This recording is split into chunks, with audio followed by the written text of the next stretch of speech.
बुलेटिनमध्ये स्वागत। तौक्ते या चक्रीवादळामुळे कोकणातील लोकांचं मोठंच आर्थिक नुकसान झालंय। फळबाग आणि शेताला मोठा फटका बसलाय। 1000 हेक्टरवरील शेतीचं मोठं नुकसान झालंय।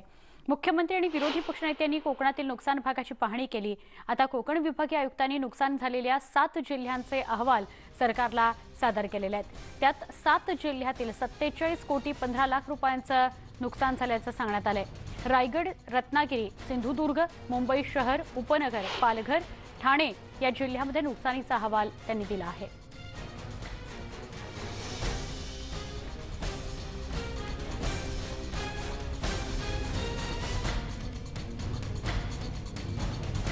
तौक्तेमुळे 47 कोटींचं नुकसान झालंय।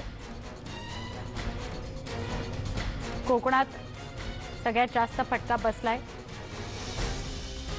ग्राफिक्सच्या माध्यमातून आपण नजर टाकतोय। तौक्त्यामुळे 47 कोटींचं नुकसान झालंय। पशुधनाचं 6 लाख नुकसान झालंय। घरगुती नुकसान 11 लाखांचं झालेलं आहे। घरांची पडझड झाली आहे। 25 कोटी रुपये त्यात नुकसान झालंय। जनावरांचे गोठे 34 लाख रुपयाचं नुकसान झालंय। मत्स्य उद्योगाचं 4 कोटी 84 लाखाचं नुकसान झालेलं आहे। तर शेतीचं 16 कोटी 48 लाखाचं नुकसान झालेलं आहे। फळबागांचं सुद्धा मोठ्या प्रमाणात नुकसान झालेलं आहे। फळबागांचं 16 कोटींचं नुकसान झालंय। जिल्हानिहाय बघूया आपण।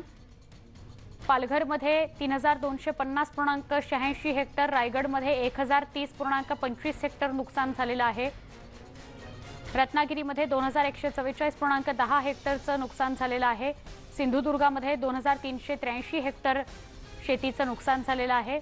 ठाण्यामध्ये 472.63 इतक्या हेक्टरवर नुकसान झालेलं आहे।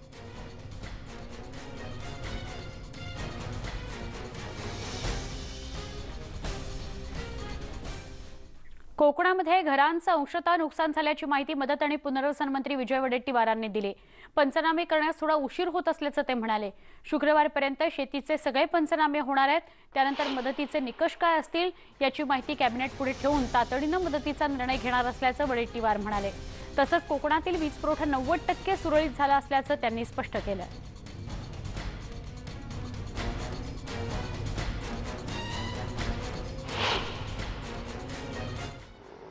4-5 दिवसामध्ये ते पंचनामे पूर्ण होतील आणि माननीय मुख्यमंत्री महोदयांचा दौरा सुद्धा झालेला आहे। त्यांनी प्रत्यक्ष काही भागाची पाहणी केलेली आहे। पुढच्या कॅबिनेट येणाऱ्या कॅबिनेटमध्ये त्याचा मसुदा तयार करण्याचं काम सुरू आहे आणि नुकसान तर झाली आहे, मदत करायचीच आहे। ती मदत नक्कीच त्यांना समाधान देणारी मदत असेल हा पूर्ण विश्वास आहे। गुजरातला मदत केली मग इतर राज्यांना का नाही असा सवाल थेट पंतप्रधान नरेंद्र मोदींना विचारण्यात आलाय। पंतप्रधान नरेंद्र मोदींनी 2000 कोटींचं पॅकेज द्यावं, परंतु त्यांचा महाराष्ट्र द्वेष पाहता ते काही देतील अशी अपेक्षा नाही, परंतु महाराष्ट्र सरकारने चांगली मदत करावी असं काँग्रेसचे भाई जगताप यांनी म्हटलेलं आहे। काँग्रेसच्या भाई जगताप यांनी पंतप्रधानांकडे मागणी केली आहे।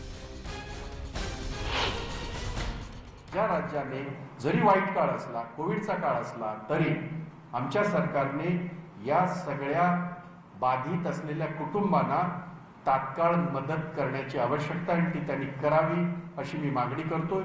ज्यांचा मृत्यू झालेला आहे की आपल्या राज्याच्या याप्रमाणे अशा पद्धतीने जे अपघाती मृत्यू होतात त्याला जे भरपाई दिली जाते त्याप्रमाणे या प्रत्येक घरातल्या आमच्या नागरिकांच्या प्रत्येक घरातल्या नागरिकांना त्यांना 5-5 लाख रुपये देण्यात यावे अशी मी या ठिकाणी मागणी करत आहे। दुसरीकडे शिवसेना खासदार संजय राऊतांनीही मदतीवरून पंतप्रधान नरेंद्र मोदींवर निशाणा साधलाय। गुजरातला मदत दिली मग महाराष्ट्राला का नाही दिली असा सवाल त्यांनी मोदींना विचारला।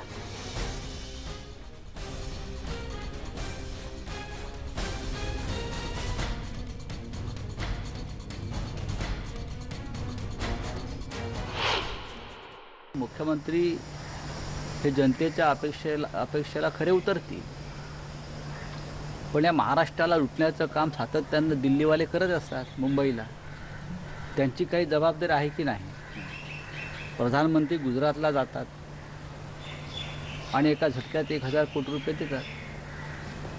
बाजूला महाराष्ट्र आहे जुळं भावंड गुजरातचंच, किंवा गुजरात जुळं भावंड आहे महाराष्ट्राचं, गोवा जुळं भावंड आहे महाराष्ट्राचं. महाराष्ट्राला काही नाही, गोव्याला काही नाही, म्हणजे इथल्या लोकांनी आमच्या तडफडून मरायचं का? तुम्हाला मजा वाटते?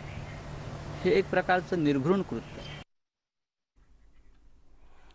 नुकसानग्रस्तांच्या मदतीवरून विरोधी पक्षनेते प्रवीण दरेकर यांनी राज्य सरकारवर टीका केली आहे. नुकसानग्रस्त कोकणी जनतेची सरकारकडून क्रूर थट्टा सुरू असल्याची टीका त्यांनी केली. जर हे वादळ निसर्ग वादळापेक्षा जास्त मोठं होतं तर मग त्यापेक्षा जास्त मदत व्हायला हवी होती, असं विधान परिषदेचे विरोधी पक्षनेते म्हणाले. संजय राऊत जर 2000 कोटीची मागणी करत आहेत तर मग तिथं त्या मागणीनुसार 80% पण मदत होत नाही, असा आरोप त्यांनी केला.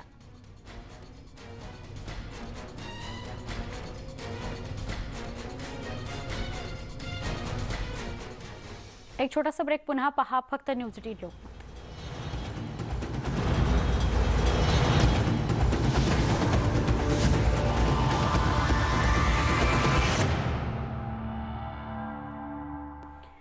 एका बाजूला विरोधक केंद्राकडे मदतीची मागणी करत असताना किंवा गुजरातला मदत दिली पण महाराष्ट्राला का नाही असा सूर आळवत असताना विधान परिषदेचे विरोधी पक्षनेते प्रवीण दरेकरांनी सुद्धा टीकेला उत्तर दिलेलं आहे. नुकसानग्रस्तांच्या मदतीवरून प्रवीण दरेकरांनी राज्य सरकारवर टीका केली आहे. नुकसानग्रस्त कोकणी जनतेची सरकारकडून क्रूर थट्टा सुरू असल्याचं त्यांचं म्हणणं आहे. जर हे वादळ निसर्ग वादळापेक्षा जास्त मोठं होतं तर मग त्यापेक्षा जास्त मदत व्हायला हवी, असं दरेकर म्हणाले. संजय राऊतांनी जर 2000 कोटींची मागणी ते करत असतील तर तिथं त्या मागणीनुसार मदत व्हायला हवी, असा आरोपही त्यांनी केलाय. कोकणवासियांचं प्रचंड नुकसान झालं. निसर्ग वादळापेक्षा भयंकर नुकसान आपणच बोलता आणि निसर्ग वादळाला दिलेल्या मदतीच्या पेक्षा तुटपुंजी मदत देतोय. आणि मला वाटतं 1,500-2,000 कोटीच्या 2-2.5% पण रक्कम होत नाही. आणि मला वाटतं कोकणवासियांची थट्टा या ठिकाणी लावले. संजय राऊतांनी मागणी केल्याप्रमाणे तरी आपल्या सरकारने विचार करायला पाहिजे होता. केंद्राकडे मागणी करताना वाटेल ते तोंड उघडून मागतो. मग आता आपण राज्य सरकारला विचारा, 2,000 कोटीचं नुकसान होतंय आणि तुम्ही 47 कोटी देताय, हा कोकणवासियांचा अपमान नाही का? याने अशा सगळ्या महत्त्वाच्या घडामोडींसह आत्ता बुलेटिनमध्ये इथेच थांबतोय. ताज्या बातम्यांसह काही क्षणात पुन्हा भेटूया. माझा सहकारी विशालसह पहा फक्त न्यूज 18 लोकमत.